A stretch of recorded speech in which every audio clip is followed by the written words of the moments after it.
when it comes to being in our community, it's the biggest blessing of my life. I wouldn't change being a gay man for anything. Back now with another episode of Truth Be Told, and I think it's safe to say, you guys, it's Ricky's world, and we're just all living in it. Ricky Cornish, hello, hello. Hello, my friend. I am so honored that you even reached out to me to do this today. I love chatting with you. So thanks for reaching out. I appreciate it. I am so excited for this chat, and we will get into your viral carpet moments in a bit first, of course. But when you look at this version of yourself today, what do you see? What era are you in, Ricky? I know that's like the word of the year, era, right? But it's so funny. Like, I was actually interviewing a few people not too long ago, and we actually talked about that very word, era. And I decided to say, I feel like we need to move past era because eras aren't forever. Like, they're moments in time, right? And I think the word that we should be using is like mindset. Like, where are we at when it comes to our minds and how are we taking care of ourselves? And my mindset and where I'm at right now in my life is just the happiest I've ever been. I love to hear that. And when you have those huge moments of gratitude for yourself, does it kind of make you, I don't know, make you more grateful? I guess I don't know. I don't even know if that's the right word, but do you think it just hits a little differently because you've experienced not that in your life, and maybe not so long ago We either? call it growth. But yes, no, you're 100% right. Like coming up, so for a little background on me, like I grew up in a very religious household. I grew up in the suburbs of Las Vegas. I went to Catholic school and Lutheran school. Like I grew up in the Catholic church and did my own CCD classes, but then I also went to Lutheran school, and in regular education. And even though I don't like to knock my upbringing too much, or I don't like to look back on it with bad feelings, I will say I was just at a very different place in my life back then. I look back at that kid and he had such a hard time, loving himself and coming to terms with what his life was going to be like and all of these things. And to see that now we are years later and I'm an adult and I'm doing all these things that I didn't even know were possible back then. Like these things that Yeah. I'm going and doing, like by going to pride festivals and hanging out with drag queens all the time. Like I didn't even know any of that existed as a kid. So being at this place now in my life where I can just be so appreciative and so grateful that I made it to the other side. My heart always Mm, goes out to our LGBTQ youth because they only know what they're exposed to. And especially at those young ages, you're really not exposed to much. Thankfully, yeah. social media is changing that a little bit. But in terms of your immediate surroundings, you really don't know what the world is like until you get out there. It's not all rainbows and butterflies. So I want to throw to you, like, have you been discouraged while you're kind of creating your own space and lane for yourself, and how have you dealt with that in the past? Absolutely. It's so funny because when it comes to being in our community, it's the biggest blessing of my life. I wouldn't change being a gay man for anything.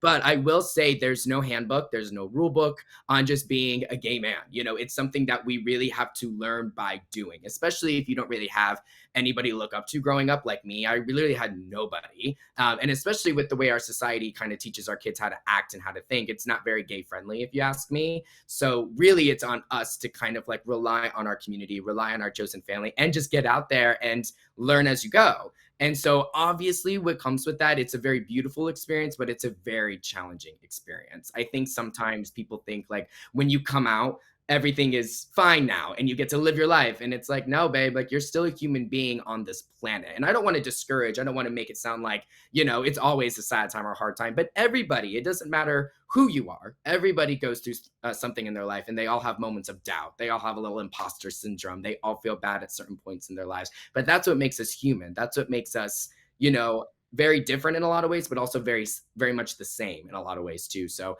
yeah, there were really moments, especially growing up that I was really, really hard on myself and I just didn't feel like I belonged. I didn't feel like I was really worth much growing up. And that was really based on the lifestyle that I had as a kid. And so I just really had a lot of hard times. But for me personally, I just decided to make it my mission to be like, you know what, I just need to get out and just go. So that's why I moved to Arizona, went to that incredible school, and I started, putting myself out there. I went to gay bars, I had gay mentors, and those were the people who showed me the world, and I can't pay them back enough. And what's funny for me also is I never really had like a big coming out experience. And I think that's great for people who do want that. That's amazing. But like for me, I needed to come out to myself first. I needed to accept myself first. And that meant putting myself out there and seeing what I was comfortable with and what I really, agreed with and what felt natural and right. And that didn't really fully come full circle until I was about 21, 22 years old. So I never really had a big coming out. I did obviously have conversations with my parents and my family. But when it came to my friends and when it came to the people that I really spend my life with each and every day, they had seen how I was acting and how I was growing as a human being. And there really was no coming out that needed to happen. It was just Ricky's living his life. And I really think I really hope that for people who struggle with coming out or they still don't really know how they identify, babe, you don't have to explain it to anybody. Just live your life. Like, live your life, do what makes you feel happy, and then pick up the pieces as you go, but learn as you go. Don't feel like you have to answer to what everybody else is asking you. Just be there for yourself because that's the most important thing. It took me a long, long time to get to a place to even say out loud, I am gay and I love being gay. I love being part of this community, but it took me a long time to get there. What got you there to be able to say that and articulate that so clearly and with such confidence? Really what it was is just finally pushing myself out of my comfort zone is really what it was. Because if I would have sat in the way I was raised, thinking everything about being gay was wrong and that I was going to go to hell based on my religious teachings and like all these things, I would have never been able to get to a place, like you said, where you can say, I'm gay and I love myself. Really, what got me to this place now is putting myself out there. I went to those gay bars when I was at local news stations and I was, an intern and all of that. I would go up to like the leading gay people at the station and say, I would just love to learn like how you got to where you are today, personally and professionally. And those incredible people really took the time to help me. And then really by just putting yourself out there and going to a gay bar, making a friend who's in the community, like just really expanding your horizons. If you were like me and you didn't have that growing up, I hate to say it, but it's really on you to put yourself out there and don't sit in just like discomfort. Don't sit in misery just because that's what you were given. Change your destiny. If you want to really put yourself out there and you really want to grow as a human being and get to a place that we're at where we can love ourselves, you have to put in the work. It really just doesn't come naturally for a lot of us. So put yourself out there. And I'll say it was one of the best feelings ever. I'll never forget when I walked through my first gay bar, Britney Spears is blasting. There's people death dropping, they're taking shots. And I'm like, wait, these are my people. They were just welcoming you into the bar, actually. It was all for you. No, but you know what? I wouldn't say that. I think they said, who is this kid? Like, what is he doing in here? But I literally remember going in and I was like, this is everything. It was Halloween. I was with my friends. Like, it was just so much fun. And that was the first time that I really felt like, wait, I'm in a space that I fully feel comfortable and I fully feel seen. And I had to do that on my own. And also thanks to a lot of people I was hanging out with at the time. So that's really my biggest piece of advice is if you feel uncomfortable, you feel like, you haven't been able to get to a place yet. And it might be hard, especially if you're in a small town or a more rural area or whatever, but there are things out there. You might not see it right now, but there are, and it'll seriously change your whole perspective. And on this topic of loving yourself and living in authenticity, what would you say is your truth, Ricky Cornish? Who and what is Ricky Cornish today? You know what? Ricky is just a happy, confident human being. And that is so amazing to say. Like, even when I say that out loud, I'm still kind of gagged. I'm like, what? Me?